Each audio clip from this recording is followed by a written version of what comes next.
Kembali lagi di Cerita Cinta Channel. Jangan lupa like, comment, and subscribe ya. Terima kasih. Akhirnya proses pemakaman pun selesai. Tak ada obrolan sama sekali antara Regan, Sharon, dan Robert. Mereka sama-sama terpukul atas hal ini. Berita ini benar-benar ditutup oleh Robert dari media, agar tidak menimbulkan spekulasi macam-macam di luar sana.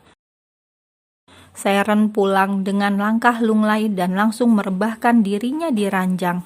Dia tidur sambil menangis, terlalu sedih untuk diungkapkan. Dia hanya bisa menangis.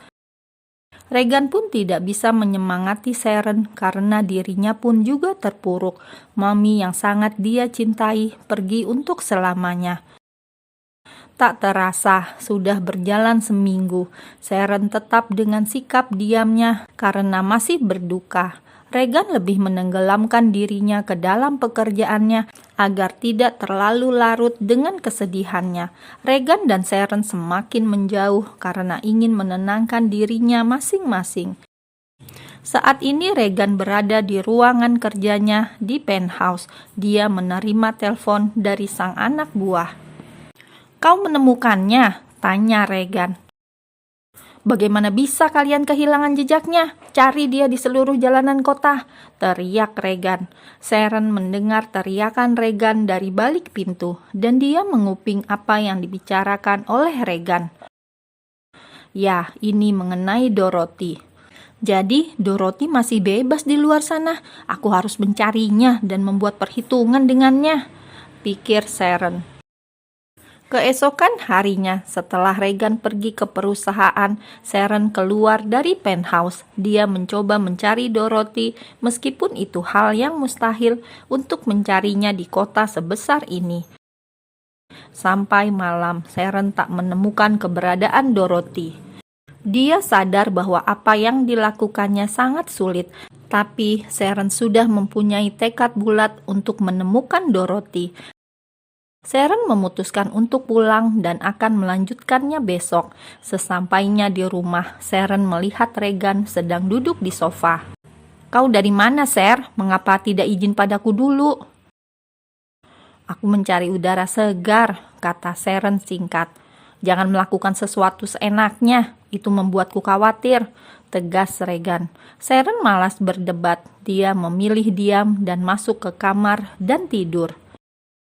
Hubungan Sharon dan Regan semakin dingin. Regan enggan mendekati Sharon karena masih teringat dengan sang mami.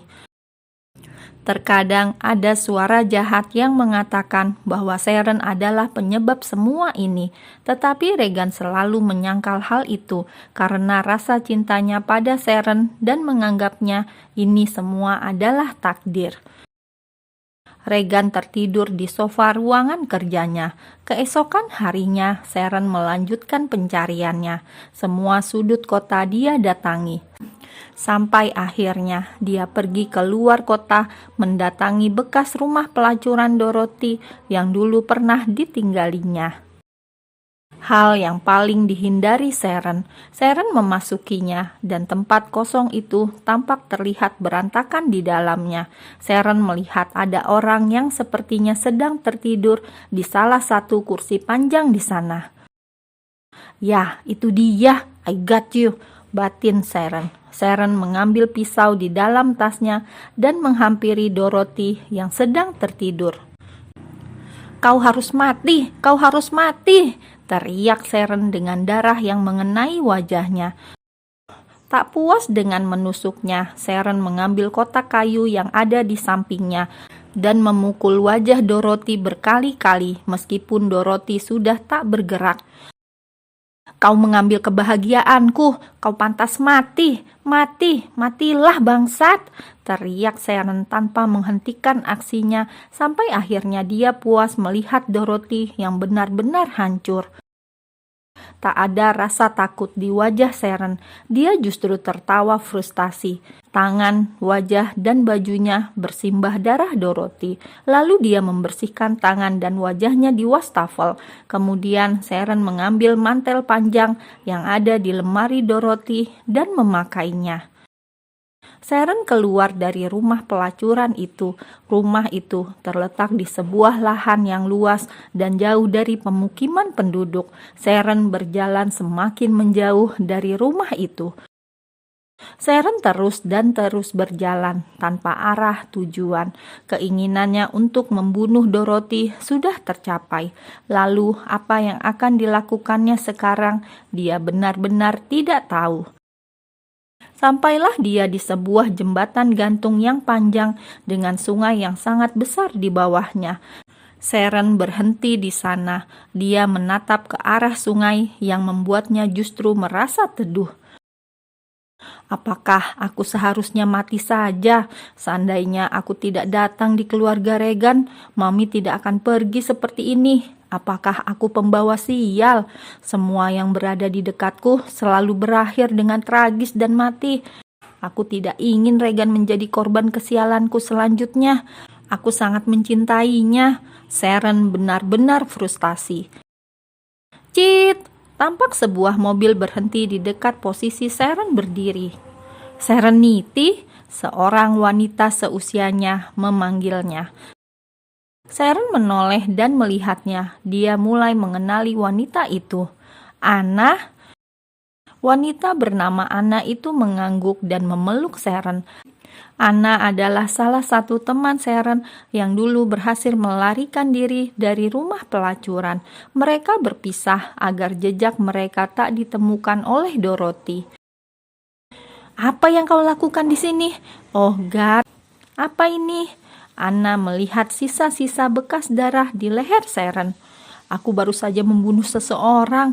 Aku membunuh wanita itu, Anna. Akhirnya aku membunuhnya, kata Sharon datar tanpa ekspresi. Sharon, are you okay? Jangan bercanda. Anna memegang bahu Sharon. Aku serius, Anna. Aku membunuh wanita pelacur itu. Dia telah menghancurkan kebahagiaanku, kata Sharon. Anna tidak bisa berkata apapun.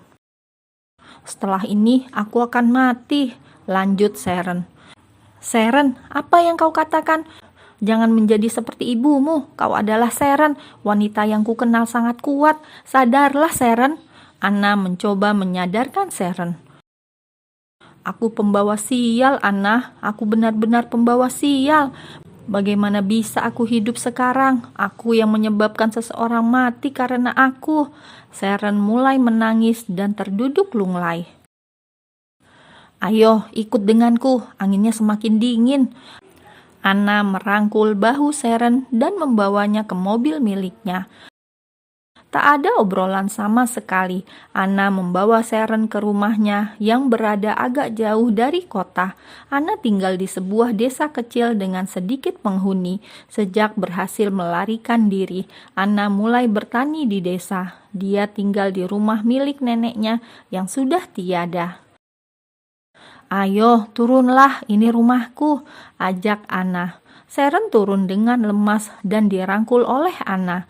Anna menyiapkan makan malam dan setelah itu Sharon mulai menceritakan awal kisahnya bertemu keluarga Regan. Hubungi suamimu, Sharon, dia pasti sangat khawatir, perintah Anna. Sharon menggeleng. Dia tidak ingin Regan terkena sial olehnya. Dia tidak ingin terjadi apapun pada Regan. Lebih baik Sharon meninggalkannya dan Regan bisa memulai hidup barunya dengan bahagia. Enyahkan pikiran-pikiran burukmu, Sharon. Tidak ada yang namanya pembawa sial. Kalian saling mencintai, bukan? Coba bayangkan apa yang dirasakannya jika kau menghilang. Dia sudah terpuruk dengan kematian ibunya. Dan sekarang kau juga akan meninggalkannya. Anna meyakinkan Sharon. Aku penyebab ibunya meninggal, Anna. Mengertilah posisiku. Aku akan selalu merasa bersalah jika berada di dekatnya. Aku tidak bisa membayangkan kami bahagia dan tertawa di atas kematian Mami. Aku tidak bisa melakukan itu. Hubungan kami tidak akan berhasil. Kami akan selalu dihantui oleh kematian Mami karena semuanya disebabkan olehku. Sharon menutup wajahnya dan menangis, meluapkan kesedihan nasibnya yang selalu menderita. Anna ikut menangis, hatinya ikut sakit mendengar tangisan Sharon yang menyayat hati. Anna memeluk Sharon, berusaha menguatkannya.